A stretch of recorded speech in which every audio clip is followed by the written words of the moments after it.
Hey y'all, welcome to the Motivation Babe podcast. I am your host, Hills, the Motivation Babe, and I am on a mission to empower you and thousands of women every single day. I think of the Motivation Babe podcast as your go-to resource for mindset talks that give you the confidence to become the best version of yourself. I am so honored you are here. Get ready to level up as we dive in. Hey guys, welcome back to episode. And this has been a long time coming. I don't even remember the last time I recorded an episode, and I've been looking at my mic. It's literally right here by my desk. And I was like, you know what? Today is the day. I'm going just to click record and I'm going to talk to you. I want to give you a life update because moon shows, so much has been happening behind the scenes. Can you hear the smile on my face? Let me tell you, it hasn't been smiles and rainbows and butterflies the past few weeks, few months. It's been like this crazy roller coaster ride. And all I can say is trust the freaking process. Have trust and faith in yourself, in God, and just in knowing better is coming, better is coming, better is coming. If there's one thing that you're going to take away from this episode today, it is me letting you know better is coming for you. Hang tight, babe. Let's do a little recap down memory lane the past few months. Okay, so recently, if you follow me on Instagram, which I hope you do, I am at motivationbabe.co, and I opened up because I don't think it was as transparent as I thought it was, but it seems that a lot of you didn't know my day job, what I was doing, what I'm up to. I think on social, we see a lot of the highlights, the reels, the pretty parts of our day. But what we don't see is all of the work behind the scenes. And for me, what that looks like is I work an 8 to 5 and I go to an office. I was commuting quite a bit for the past year. It was rough. A little bit about my background, and if you don't already know, so I started building an online brand back in 2018. Prior to that, I was building my corporate career, and originally I was a pre-law student. And I didn't apply to law school. I took my LSATs. I took them twice. I had a decent score. I had a great GPA. I could have been accepted to, but get this, y'all. I had imposter syndrome to the max. I was so young. I was 21. I had very little mindset work at the time, and I let fear get the best of me. So with everything prepared, I literally had my letters of recommendation. I had everything. I just didn't apply because I was scared of rejection. I was scared of failure. And that was a huge, huge lesson that I carry to this day.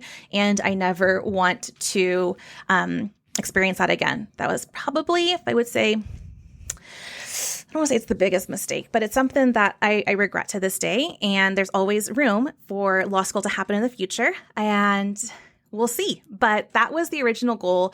What ended up happening was I moved to Austin after I graduated college, and my mom was like, come to Austin. She was there at the time. This was back in 2014. And she was like, come to Austin and come work at a law firm and start getting experience. And I was like, that sounds like a great idea. So boom, I go to Austin. I'm a paralegal at a business immigration law firm. And I was just exploring careers since I wasn't ready to go to law school yet. I fell into the world of HR. And I worked in tech companies in Austin. I worked for big companies, small companies, startups, places like Tesla and Cisco. And then I found the world of digital marketing, of social media, and I fell in love with it. I built a brand in 2018 up until this point, and I went into network marketing. I was part of an amazing company, Mon8, back then, and it gave me life. It really introduced me to one of the best versions of myself at that time. And it allowed me to build another income on social media well enough to the point where I was able to leave my corporate job and go all in on my business online.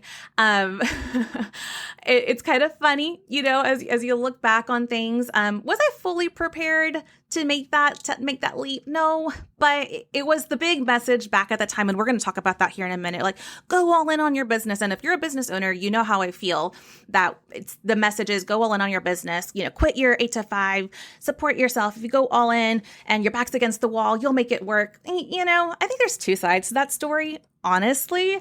And I did it and it happened.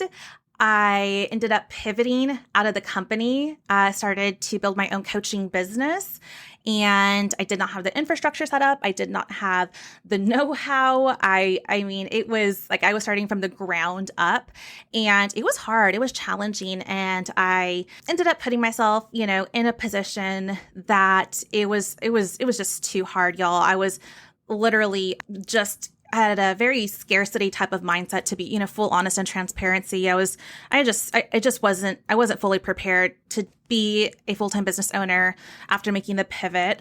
And I had to make a decision to take care of myself and, Vic. We don't have a family yet, but it's just Vic and myself and Rose, our little pupperoo, to go back into corporate because we needed that stability. And I think that's so important to admit. I think a lot of us are, I don't know, I felt a lot of shame, honestly. I felt a lot of shame. I felt like I failed myself. I felt like I failed others. I felt like a fraud. Here I was the one preaching, way back when. Quit your jobs and go all in on your business. That's how you're going to be successful. No. I take it all back if I could. But today, yeah, that message is a little different. And honestly, I think you have to do what's best for you. You have to be honest and transparent with yourself and with your partner, your family, right? The people who experience the day-to-day with you. I was so stressed building my business. My partner, Victor, was just getting the absolute worst side of me. I just know that was not me. I want to give my partner, my life, my family, the best version of me. And I had to make that decision to release some of the financial pressure by going back into corporate and resuming my HR career after 2 or 3 years out of the workplace. So yeah, that was a big share I did on social, and I had a lot of feedback. Thanks for everyone who reached out. And if you are a business owner who's also building a business, thinking about leaving your company, your 8 to 5, just hang tight. Honestly, I think it's so important that you set up a few things before making that leap. Again, this is if you're building from the ground up, this is not the case for everybody. If you have a partner who supports you, if you got, money in the bank, you got, I don't know, whatever your situation is, everyone's situation is different. But for me, I was a first-time entrepreneur. I didn't have a ton of money in savings, and I was, really living off my coaching business month to month. I didn't have a good sense of my bookkeeping and my accounting and my forecasting, my sales strategy. So I had to, that's, if I guess one piece of advice is like get a business advisor who can help you kind of see everything clearly and really understand where you're at and how to confidently scale to your goal. And if that's to leave your job, perfect, right? Have someone look at your numbers to make sure that that's actually feasible and you can live off that and survive and thrive.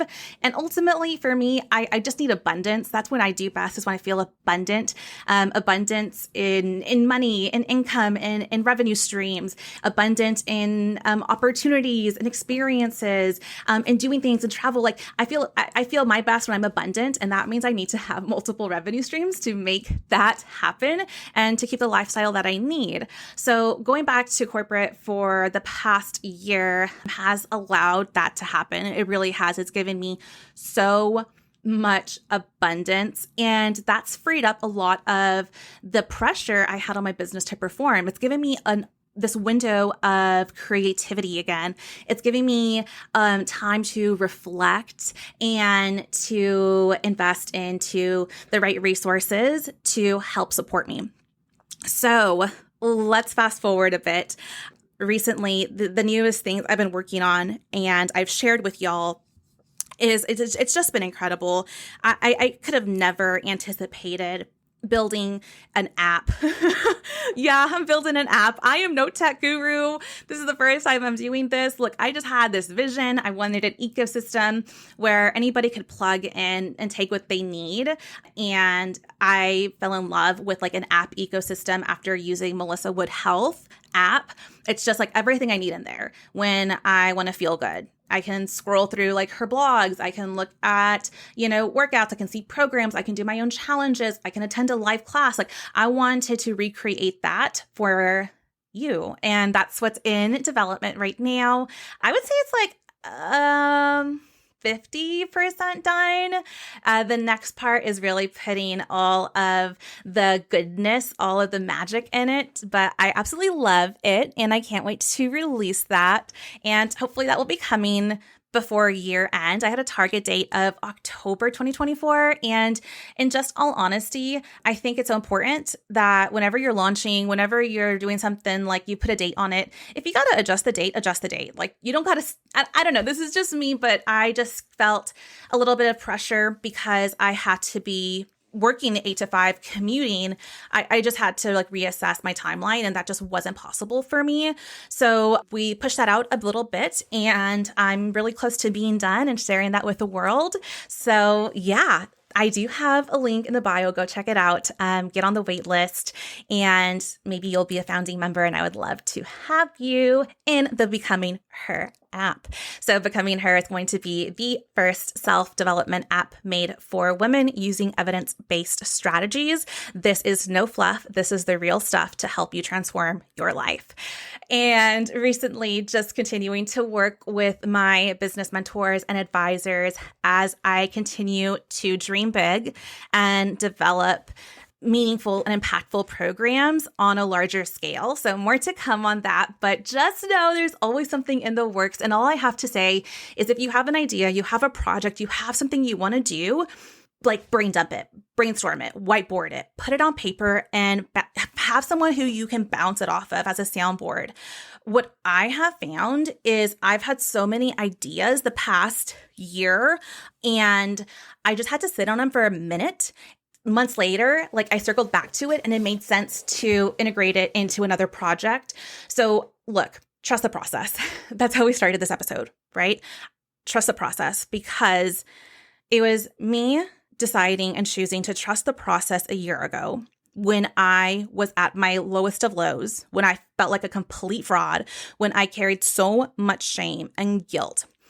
I had to trust myself, God, the universe, right?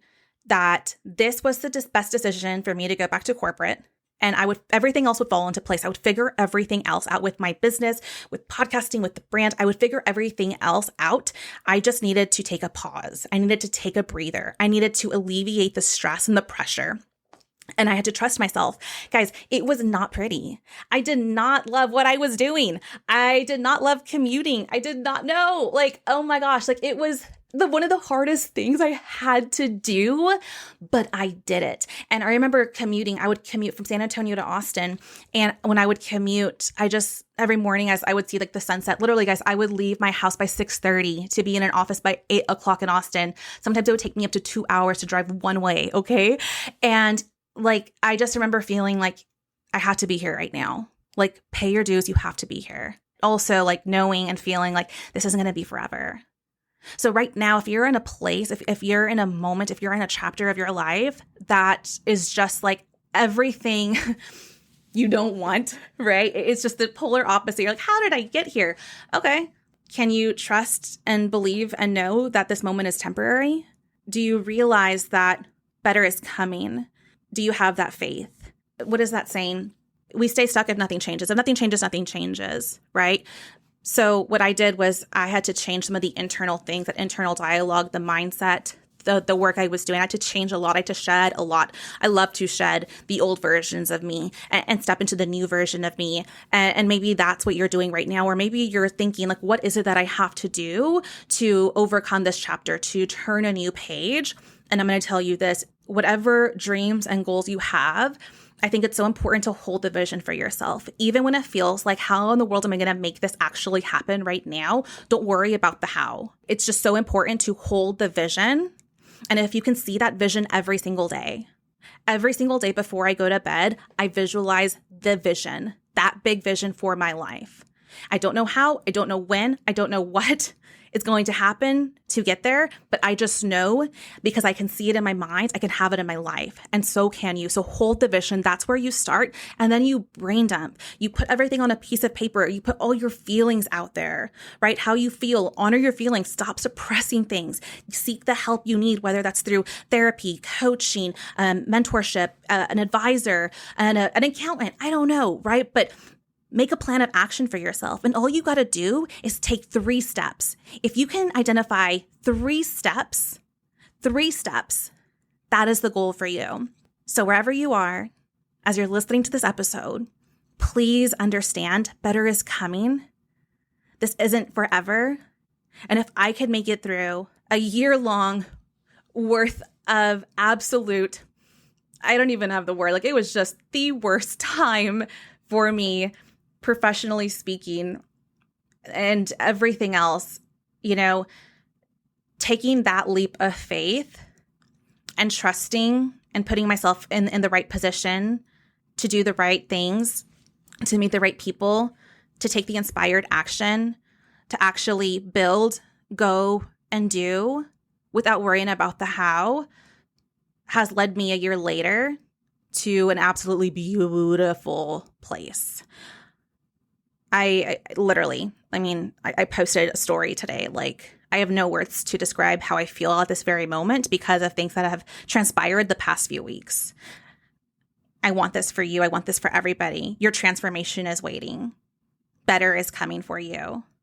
Thank you for letting me open up and share and being receptive and being here. And I'm just always going to be open and honest and vulnerable with you. And know that door is it's a two-way door. You can come to me. I love it when you message me at motivationbabe.co on Instagram. That's what I have for you today. I hope this message inspires you. Take inspired action, go after your dreams, know your vision, and you got this, babe. All right. I'll see you on the next episode. Bye.